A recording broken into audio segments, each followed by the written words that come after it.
Quelqu'un qui est inculte, quelqu'un qui n'a pas confiance en lui, qui a l'impression qu'il peut dire beaucoup de conneries, beaucoup d'erreurs, beaucoup d'approximations, eh bien, il va être bloqué.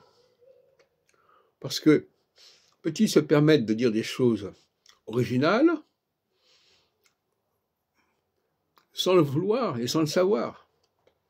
L'autre jour, Christophe nous a sorti une énormité.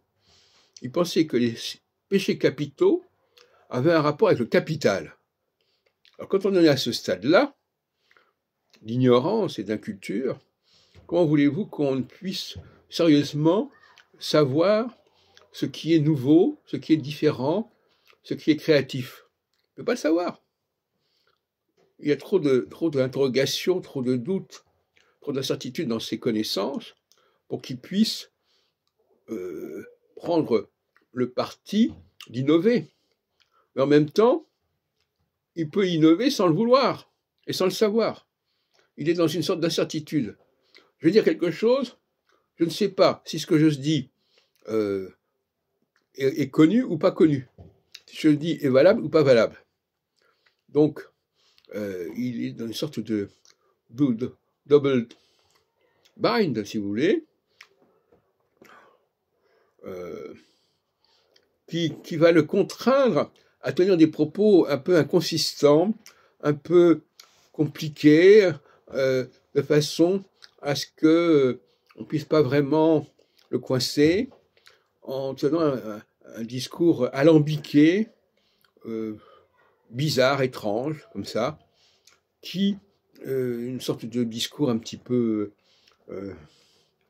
comment dirais-je, non identifié, qu'il s'est fabriqué et qui lui permet de ne pas être victime de son inculture, parce qu'il va dire des choses qui sont complètement incompréhensibles. Et ça tient à son inculture. Il n'y a pas que lui, il y a des tas de gens qui sont comme ça. Une inculture qui fait que la personne est bloquée dans son processus parce que elle ne sait jamais si ce qu'elle dit est une énormité ou si ce qu'elle dit est quelque chose d'intéressant, de nouveau, et si elle le fait en connaissance de cause.